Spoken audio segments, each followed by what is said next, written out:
તો આ તરફ ભાવનગરમાં પણ ગેરકાયદે વસતા બાંગ્લાદેશીઓને શોધવા માટે પોલીસ દ્વારા ચેકિંગ કરવામાં આવ્યું છે। ભાવનગરમાં પણ કાર્યવાહી કરવામાં આવી છે।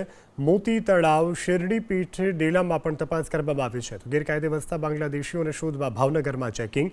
ભાવનગરના વિવિધ વિસ્તારો જેવા કે મોતી તળાવ, શેરડી પીઠના ડેલા, નિરમા કંપનીમાં ચેકિંગ કરવામાં આવ્યું છે। શંકાસ્પદ લોકોના ડોક્યુમેન્ટ પોલીસે વેરીફાઈ કર્યા છે।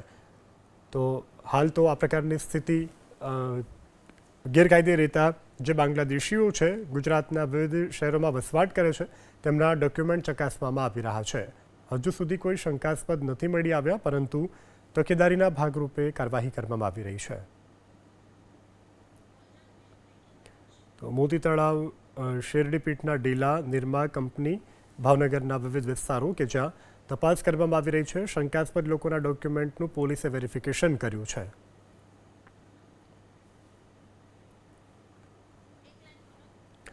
તો જો કે હજુ સુધી કોઈ શંકાસ્પદ નથી મળી આવ્યું તેવું પોલીસનો દાવો છે, પરંતુ ભાવનગરમાં પણ સલામતીના ભાગરૂપે ચેકિંગ કરવામાં આવ્યું છે।